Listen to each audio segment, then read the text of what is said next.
Hello, everybody, and welcome to another edition of the CPL Newsroom podcast. My name is Kristian Jack. On this episode, we will review all 4 midweek matches in the Canadian Premier League, plus Canada 4, Haiti 1 from the Gold Cup on Thursday evening in Kansas City. Results this week in the Canadian Premier League, not as many goals. Still, we have storylines. That's why we're here.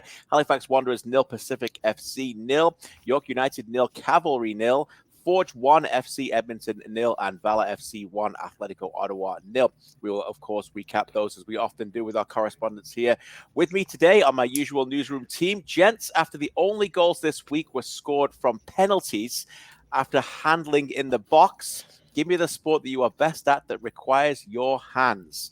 Charlie O'Connor Clarke, good morning. A sport that requires your hands. Actually, I was on the varsity fencing team in university. Wow. Come on. Yeah, I think that would have to be it. Fencing. I love it. See, when I'm driving home, putting this rundown together in my head last night after the Canada broadcast, I'm thinking, actually, I won't give it away. I'm thinking lots of other sports that might come up here. I did not think fencing. Benedict Rhodes, what do you have for us? Maybe baseball. I don't really do a lot of sports with my hands, but that's probably the best one. Baseball. Okay. Brady? Yeah, I don't know if it's a sport officially, but spike ball. Do you guys know spike ball? Oh, yeah. It's the new craze. Oh, It's yeah. like if volleyball and Foursquare had a baby. It's a good time. It's a really good time. I don't Okay. think it's a sport, but I'll take it. I would count it. Okay, we'll give it you. Marty? Seeing lots of spike ball in the bubble with some of the CPL teams. Sport I'm best at would probably be curling or esports. Probably curling. Curling. Marty's a big curler. Yeah, I'm a love big that. curler. So Don't ask me about it. I'll start talking about it for a long So time. no rugby, no basketball. No. That didn't come up either. Interesting. Mine is cricket, by the way. That was Fair. the one thing I was actually good at. I discussed my rugby career on the last show, I think, and how that ended up going. So Okay, we will move on. Talking about things, how they went going. Canada 4, Haiti 1 from Kansas City. In the end, it was job done. Haiti do not make things easy, as we've said. In fact, Charlie, in your analysis, you wrote, quote from John Herdman, "It's always a grind against them. Our boys showed again just that resilience to keep pushing through. They'll have moments, they'll come in those waves, and if we can match the intensity or quality, we'll come through." And in the end, the quality did come through. And in the end, Canada got goals. But this was far from an easy game, and certainly was, if anyone didn't watch it, 4-1 maybe a little bit, kind of painted a different picture than actually happened on the pitch. Yeah, I think so. I mean, especially maybe the last 20, 25 minutes of the first half, Canada were really on the ropes for a little bit. They kind of just couldn't seem to get the ball back, and they were a little bit sloppy trying to just clear it. I think a lot of these players were maybe trying to be a little bit too... I think a lot of people would say they were being too cute with the ball at times. They Right. just wouldn't, put the ball into Rose edge sometimes when that's necessarily the best option. Haiti really were pressing. They're I think basically what their game plan was to try and put pressure on Canada in that first half before the inevitable wilting that they were probably going to go through in the second half, just because I mean, we should probably mention how tough a situation it was for them and how admirable it was for them to play that well, because they had 2 outfield players on the bench. That's right. Because they were missing 8, I think, to COVID-19 situation protocols and tests and so on. And basically that, I think that is what ultimately ended up happening to them, because Canada could bring on a load of really talented players and triple substitutions in the second half. I think it was, Junior Hoilett coming on and Sam Piet and Richie Lai. Is that how he's asked us to say his name now? That's the way. Yep. There we go. I'll get used to that. So yeah, just to bring on these players in the second half, Canada had that luxury and Haiti didn't. But ultimately, I think again, John Herdman, he goes back to what he said in the first game against Martinique. He wants to see this team in different situations. He wants to see them, adapt to them and grow through them. And they kind of had to adjust their tactics a little bit to maybe make sure that they were able to get the best out of their players going forward. And eventually it turned out just fine. I mean, there were nervy moments, but job done. Yeah, job done. 20th win under John Herdman since he took over the men's team. 4-1, the most common scoreline. 5 times already. They've won 4-1. Benedict, your thoughts on Canada? And by the way, a quick shout out for Benedict's extensively brilliant work on the women's team. We will be talking a bit more about the women's team as their Olympic campaign gets going next week. That's right. The official Olympic date to start Tokyo 2020 will be listed as the 23rd. We know soccer games need a little more time off. Canada play Japan next Wednesday, 6:30 a.m. Eastern. Benedict's been all over that as well, so congrats on that. Great piece you can read at CanPL.ca previewing their campaign. What were your thoughts, Benedict, about the men's team against Haiti in this one? Yeah, a little bit nervy, I guess, in the first half, but as Charlie sort of said, like, as the game went on, Haiti did wilt a little bit. They only had, I think, 3. I think Canada kind of stuck their throats a bit, and 2 penalties kind of sort of sealed the game late with a couple of late goals, and ultimately that sort of put the nail in the coffin, I guess.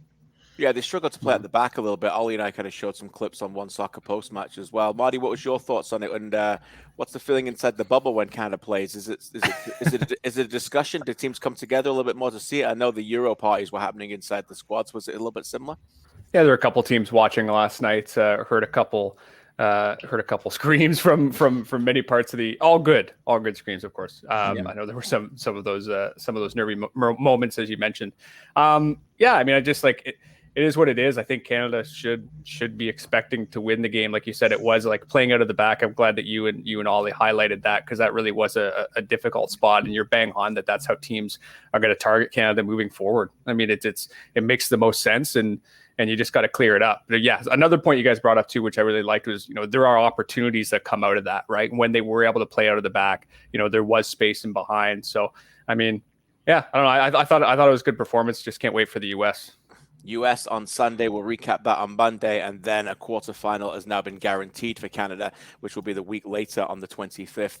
That's exciting, Brady. This is what this team wants, isn't it? I mean, as you mentioned, that 4-1 have been a common scoreline, dominant results. I think I've got the numbers somewhere else, but they've outscored teams something ridiculous, like 86-6 or something in the victories under John Herdman. It is that big. But ultimately, competition is going to be coming their way pretty quickly with the United States, and then likely Jamaica or Costa Rica in the quarterfinal, Brady. Yeah, and I think they have the 1 goal difference on the US right now, so that scoreline ended up proving pretty massive. AO comes off the bench and makes an instant impact, and the biggest thing too is, like, I know the storyline coming out of it is all 3 of the goals come from set piece situations, but there's no negative undertone to that, in my opinion. Like a beautiful free kick from Eustáquio, and then 2 well-earned penalties. Like, how many times have we seen Richie? I'll not attempt his last name yet because I'm still working on it, but how many times have we seen Richie drive to that byline and draw penalties for club and country? Like, that's hard work, right? And then same thing for AO. Those are earned goals, in my opinion. So no shame in scoring from the set pieces. Yeah, Richie Laie has become a master at that in terms of dribbling. As I mentioned again last night on our broadcast, Toronto FC fans very familiar with that kind of left back chop in the box and just allowing him to go down. Shout out to Eustáquio, as you mentioned, a true man of the match performance. Maybe we won't mention his performance behind the free kick in the second half. That was the best part of the game. That was the best part. That was awesome. John Herdman's poker face as he tried to hide his face with his hands at one point was a little bit, yeah. That was really funny. A really interesting one as well. But yeah, hey, whatever it takes to get around some archaic rules to make sure he's playing in the quarterfinals and potential semifinal is all good with me. Okay, that is the summary of Canada for Haiti 1. You can read Charlie O'Connor Clarke's analysis piece. It's an excellent one on CanPL.ca recapping that match. Let's get into the 4 games in the Canadian Premier League this week, and we'll go backwards, and we'll start with Valour, the game that kicked off just earlier in Winnipeg because they wanted to obviously get the game in before Canada played Haiti in this one. Benedict, you are our correspondent in this. Here we go again. More love for Valour. Another clean sheet for Valour. Another win for Valour. Another penalty for Valour. This is one of the big trends coming out of this bubble. Yeah, not sure what else to say about them in some ways. Like, they just get it done, don't they? Like, another penalty, as you said, Moses Dyer stepping up again and converting. A little stutter step this time to sort of mix it up a little bit. Yeah, they just look really good. Offensively, defensively, solid enough, I guess. Again, another clean sheet. It's 5th one in 6 games, 5th in a row for Sirois as well. Not a lot of complaints on their end of things, I don't think. Jonathan Sirois has been awarded our Player of the Week as well. So congratulations to him as we announced that here on the show. Was he tested a lot in this one, Benedict? Because I think the theme here is that they are keeping clean sheets. Yes, he deserves the award, but this is a really difficult team to get behind. This is a really marshaled back line now. They've got a very organized back. Vaquero, I know Charlie was first on him and he was bang on, has been tremendous. Peña's made Team of the Week twice already, as has Jean-Baptiste. Jabara's been terrific playing in a different role. This is a really organized back four that don't give away many chances. Was it similar in this case as well? Yeah, and Rob Gale said as much after the game too. He said like Sirois obviously deserves the credit for keeping the ball out of net when he's tested, but I think they were tested 3-4 times, I think, on goal. So that's just as much credit as Rob Gale said to the back line and the 10 players in front of him as well to prove that they're hard to break down and they're not getting many chances. Or the opposition isn't getting many chances, and Sirois was kind of just collecting the ball when he needs to. But for the most part, is being stopped well up the pitch. Marty, they've only conceded 2 goals in the 6 games. Both came in the same game. Both came against York. One was the cross in by Absey for Lowell Wright's header, which was a terrific goal. The other one was the Silva goal, the mistake when Matt Silva comes out, literally handing a goal to them. Basically, that's all. That's it. This is. I mean, we've seen some impressive defensive, resolute performances in this bubble. I think more than attacking football, but that is very impressive. 6 games in to just give away 2 moments like that. And it's something that Rob Gale touched on post-game, specifically comparing, 2019 and 2020. I believe they gave up the most goals in 2019. They had a ton of defensive injuries at that time, if you recall. And you had players like Federico Peña that have really grown into their roles and have improved immensely. So, yeah, I mean, it just makes such a difference, right? It makes such a difference for this team. I mean, they've scored 9 goals as well. We should mention that. I know there's been a couple from the penalty spot, but, they're still potting them in. Yeah, they're the home team. So we should expect that. And we're allowed to call them that. We're allowed to call them the home team, right? Yeah. Oh, actually, I've got a gift from the Valour supporters group, by the way. Oh. They gave me this from the stands. It's nice. A red card. They just wanted to say, what do they want? They wanted to say that they've been doing this way before Cavalry and Forge. They stole their idea. So, or Barton Street Battalion and the in the supporters groups and Cavalry. So. Yeah, that was fun. We haven't seen a red card yet either. This is the first red card in the CPL. Yeah. First red card of the season goes to Marty Thompson. CPL bubble. Charlie, your thoughts on Valour here? And by the way, Gallardo started this game as well as a number 10. So great to see him out there. I know he didn't last an hour, but we didn't expect that. But this is a team that I think we could say is doing great, but maybe even better things to come for them. Yeah. It's really like incredible to think about because they've started the season so well. And I mean, you look at the record and you're like, oh, I maybe they don't keep up that pace, but then you look at the squad and the performances and you're like, well, why not? Mm-hmm. Right. I think, I know there's only 2 players on this team that were on that 2019 squad, but it's really crazy to think that this is a club that gave up 8 goals in a match 2 years ago because they're so much better defensively now. They're just so solid kind of at every position. They've got players who will slot in anywhere. I mean, Daryl Fordyce, I think, will play any position on the pitch at this point and do so really quite well. Raphael O'Heen will play the same position every game, but he'll cover every blade of grass.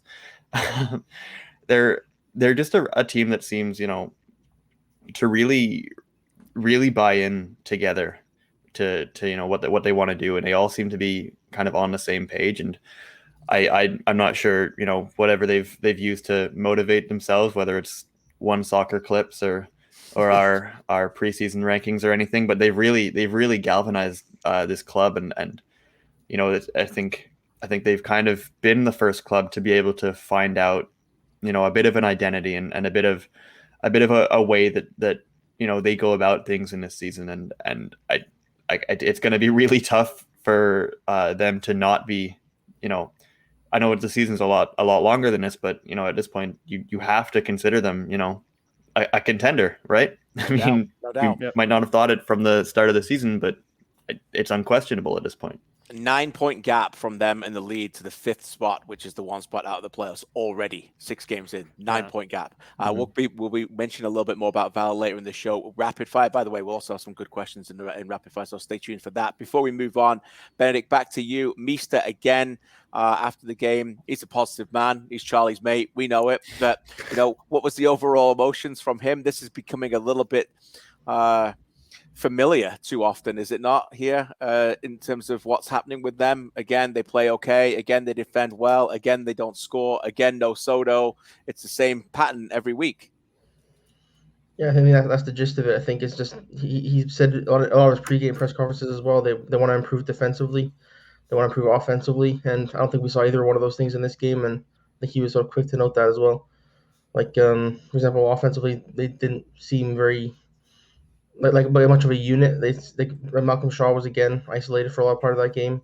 Zach Verhoeven had some good runs on the side, but which Mister did praise, but there wasn't a lot of link up there. And again, Mister just kept reiterating he did need to improve that. 4 games without a goal. The only team, not the only team, by the way. We'll get to another team like that later in the show as well. Stay tuned for that. All right, let's move on to Forge. They defeated FC Edmonton by 1-0 on the late cap on Wednesday. Mo Babouli with a penalty. This was a very good performance from them. We know there's a lot of players that are injured. For example, both centre backs who started the season, Krutson and Jakovic, are not playing. Borges only came on. No Grant. So many players who we could go on and on. We're not going to name them all, but they played a different shape. They played a back 3. Which kind of morphed into a 4 occasionally, but a back 3 with Sabak playing as a false 9. I watched this game really closely and did the analysis piece online, but interested to hear your thoughts. Let's go with you first, Marty, on this. I felt this was really a champions flexing their muscle kind of performance. What did you think? Well, yeah, this is just a team going through some pretty incredible adversity. You mentioned some of the injuries. We did see Maxime Tissot and Tristan Borges come on in the second half, but they certainly weren't ready. I think Bobby would admit as much, Coach Bobby. Kyle Becker, what he had, like 93% passing percentage in the opposing half.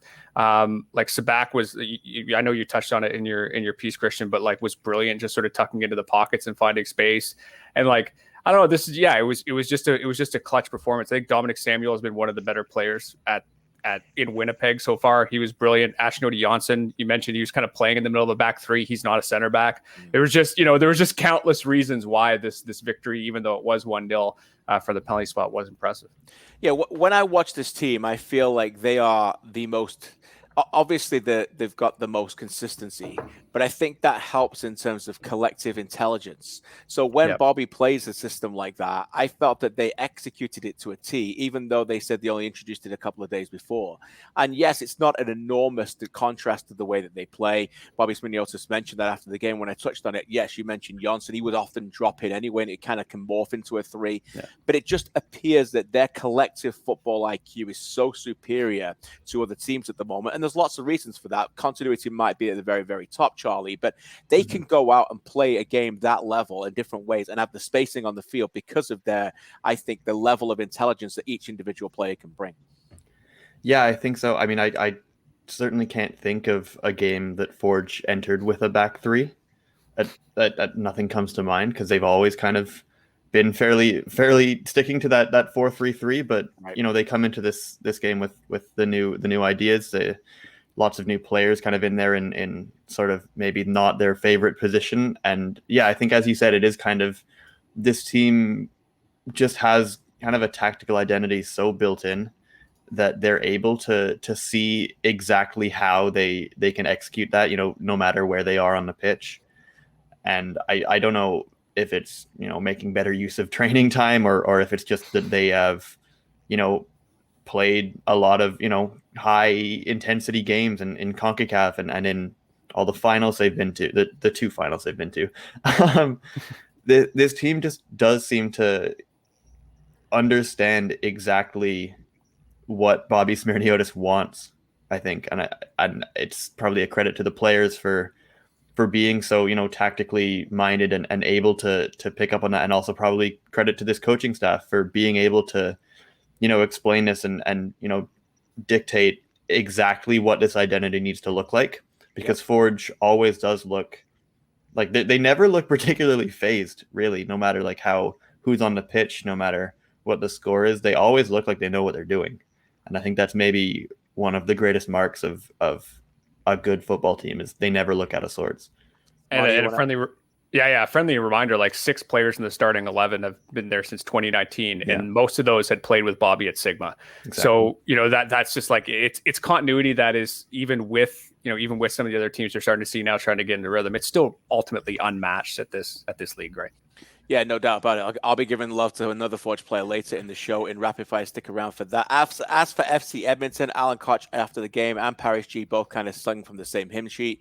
They're still preparing to get out of the bubble, with some more answers. They still feel like they're in preseason. They're still kind of struggling. We did ask a while ago on our show, when will we see Wojciechowski and Ongaro together? The answer was, well, we saw it in the second half. They were losing 1-0 to the champs. Alan Koch said, well, we didn't try it much in training, but hey, let's give it a shot.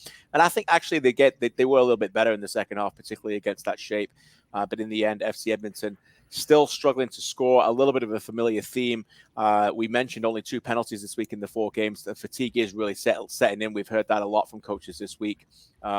I think I did the math, 46 goals so far this season, 23 games. You don't have to be a math IQ man to understand that is exactly 2 goals per game so far in the Canadian Premier League. Hopefully we'll have more going forward, but that is the case for FC Edmonton so far through the bubble, getting a little bit more tighter and better defensively, no question about it, but still struggling to score. Let's move on. Halifax Wanderers 0, Pacific FC 0. Brady, our man on the beat for this one. Your overall impressions on what didn't seem to be a dull 0-0 game in this one? No, not at all. I thought Halifax were a little better value, and I think even some of the Pacific players kind of alluded to that in their post-match availability. Lucas McNaughton said we're a team that like to come out and take the first 10 minutes to kind of dictate the tempo, and we've seen them do that several times so far in the bubble. And Halifax, they just didn't allow it.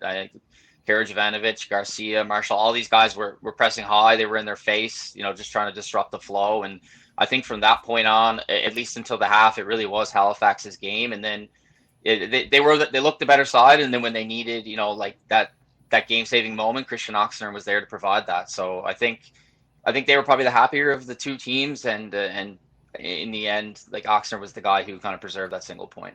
They feel like they've got some momentum going, Halifax, don't they, Brady? A little bit here. I mean, I think of all the teams that are not outside, the teams that are out. I mean, Pacific, obviously we talk about Valour, but Pacific, Forge, Cavalry, they're always going to get the respect. They're going to get a lot of the preseason picks to make the playoffs.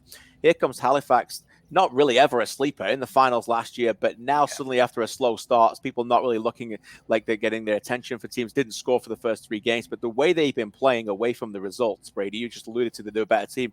There's a lot of signs for progress here. Yeah, and again, like we've spoke about this a bunch, like arguably their 2 first-choice center backs are still unavailable to them, so that's an impressive performance in itself. But I like the balance of their right side probably as much as any team in the league right now. I love the way Maury Donner's bombing forward, and it kind of allows for Marshall to tuck in and overload the middle of the park. And, we've mentioned Ongaro, Garcia, these big names who've been around the league, who have yet to score, but I don't think anybody is more due for a goal than Jovanovic. He is just like all over it right now. I feel for the guy, but like it is coming. Marty, what was that stat you shared yesterday about touches in the box? It was like an absurd amount that he was past everybody. Yeah, look this up. Stefan has 36 touches in the opposing box, and the next closest, 36, and the next closest player is Bustos at 23.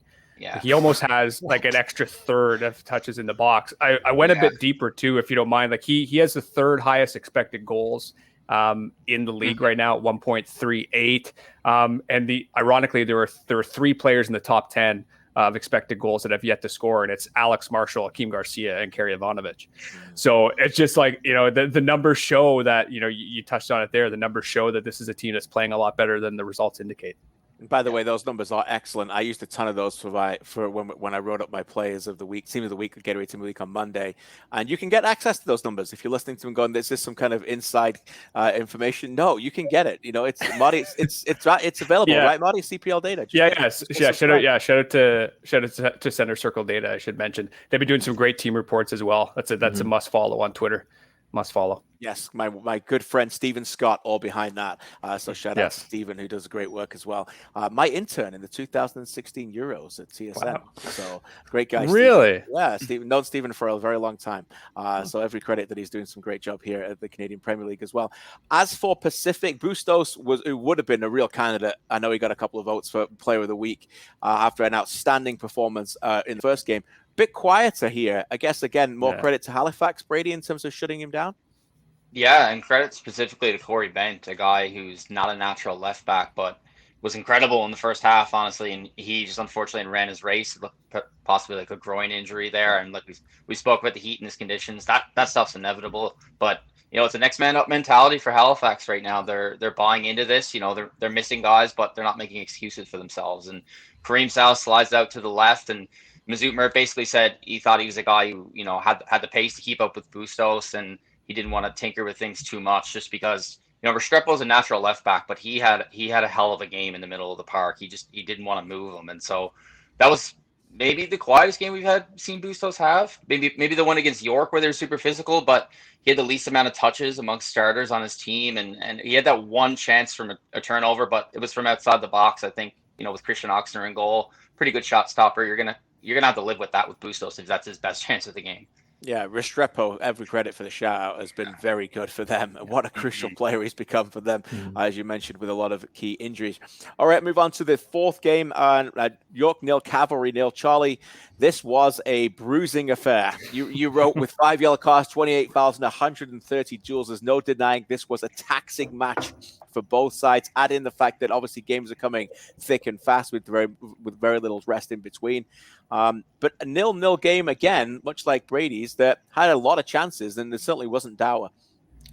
Yeah, it did. I know that this was a 0-0 match, but I think that of the four in this midweek, I think this was probably the most entertaining, maybe by some margin.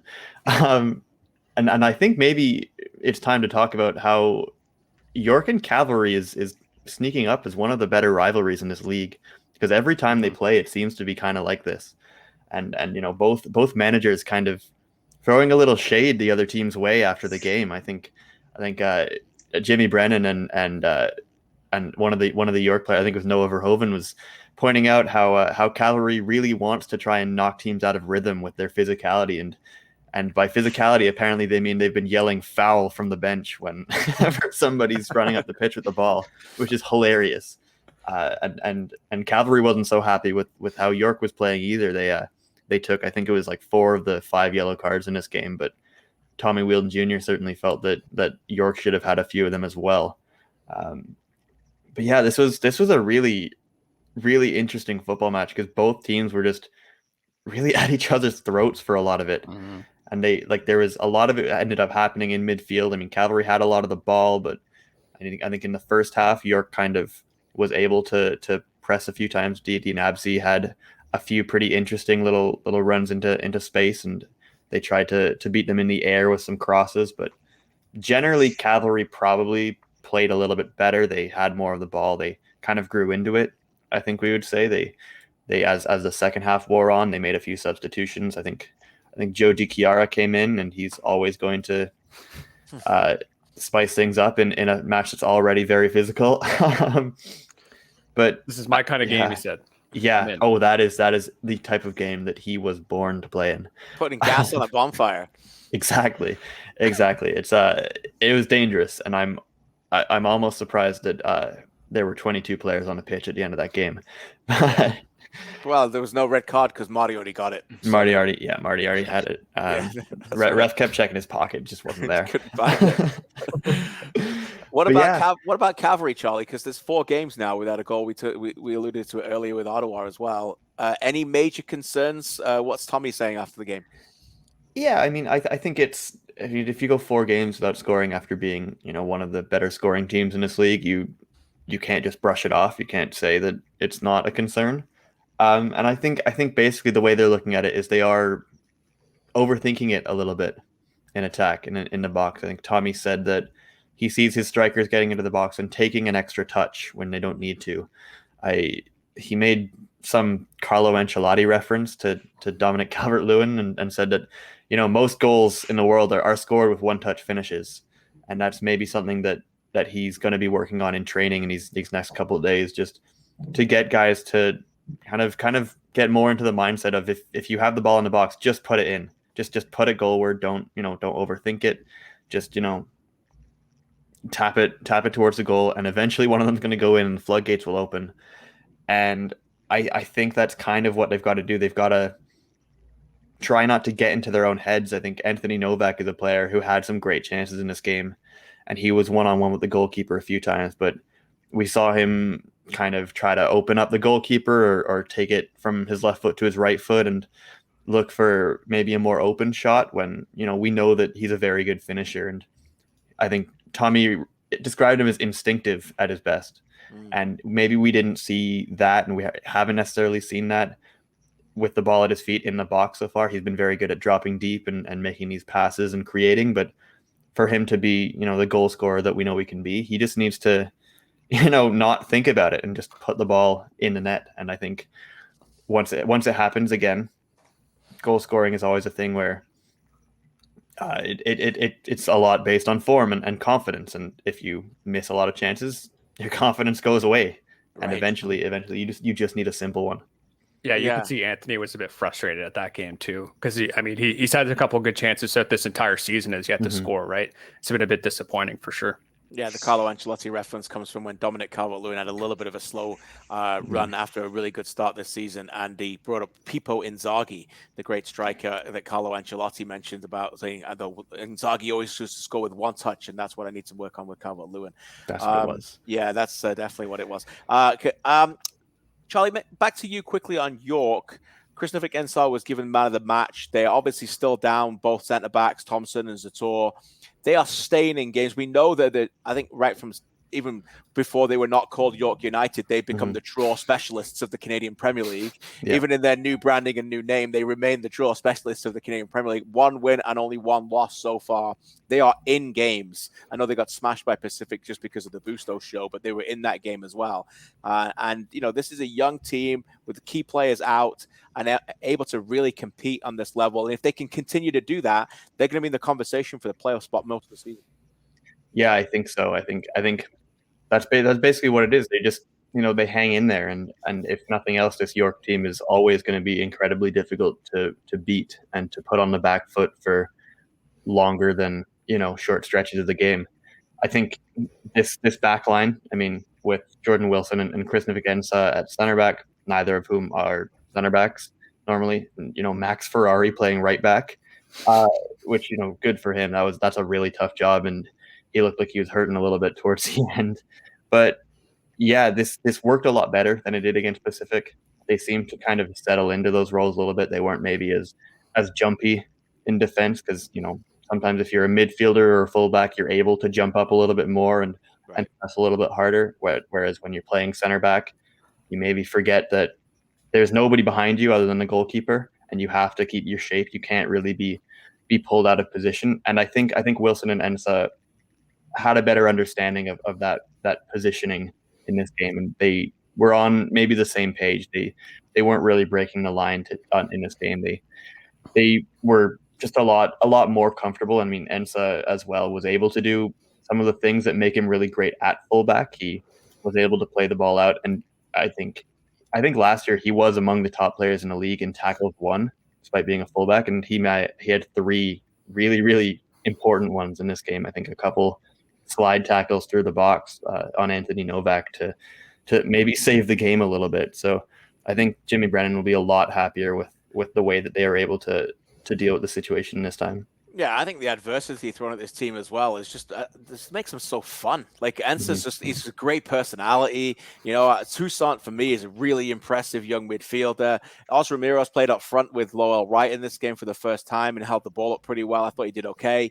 They're just a really good young team. They're going to be, young players need opportunities to be able to succeed through failure. They can have a bad game here and know they're going to get playing again. That's what's the beauty of this team. And I just like them. Benedict, final word from you on York Cavalry. What did you think overall of these two teams? And, ultimately, are they where we expected them to kind of be through 5 or 6 games here? Yeah, it was an exciting game, of course. Charlie mentioned the sort of fireworks made it an interesting game to watch. And As for where we expected them, I'd say so. I think we knew Calvary were going to be near the top, maybe a little bit higher than, or maybe a little higher than where they are now.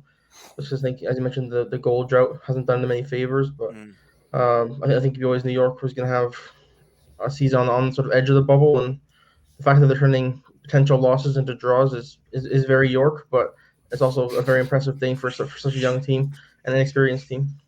Yeah, no doubt about it. All right, guys, let's get through to our final segment of the show, Rapid Fire. Valour are the trending topic in the Canadian Premier League at the moment. 15 points, 5 wins from 6. Already have a 9-point gap on the fifth spot at the playoffs. If you had to write one word to describe Valour so far this season, Brady Reid, what would you come up with? I would say mature. 5 clean sheets and 5 wins is mature for me. Marty? Favorites. Whoa. Wow. Wow. Love it. Favorites. Here we go. Charlie? Love this. Defiant. Defiant. Love it. And Benedict? I'm going to say dream. Whoa, love it. What about resilient? I think they're a real resilient group, this team. Yeah. Next question. A new Canadian Premier League fan has only watched this season and never won game before. He wants you to tell him one player who is much better than what he has seen so far this season. In other words, which player has so far not played that well, but trust me, if you're a new CPL player, this player is way better than what you've seen so far. Charlie? I think it's obvious. I think the answer is Tristan Borges.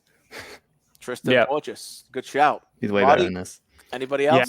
It might have to be Tristan Borges for me. Okay, Brady, you got anybody else, or is it Tristan Borges all the way through? I'll go with Keane Garcia. He won the Golden Boot last year.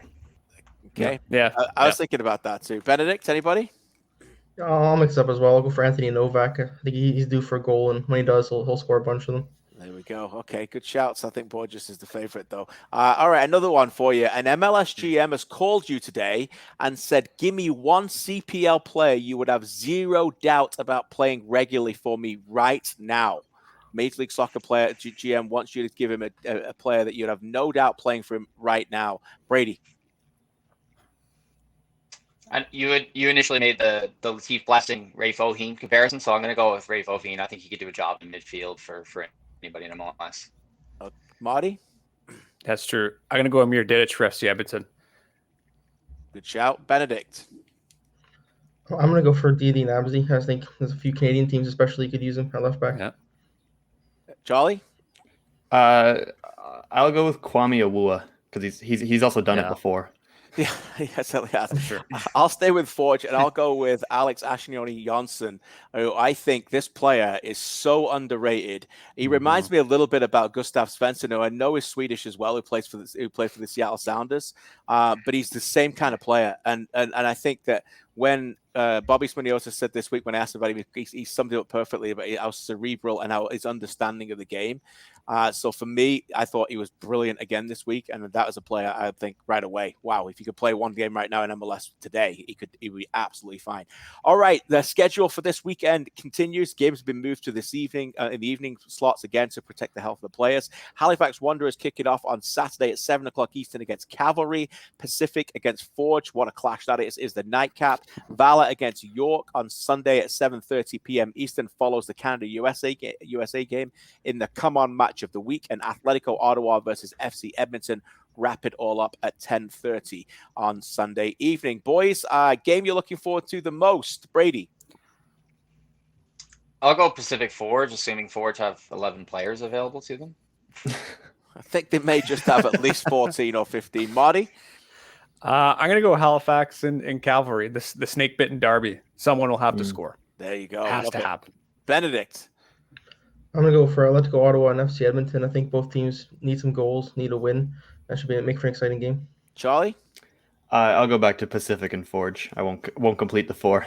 That's good. All right, that's fine. All right, let's remind everybody that you can go and predict the results from those games, and there's tons of fun prizes that you can win there as well, including a trip to the finals in November. CanPL.ca/predictor. We will pronounce our picks here and help you out a little bit. Halifax Cavalry.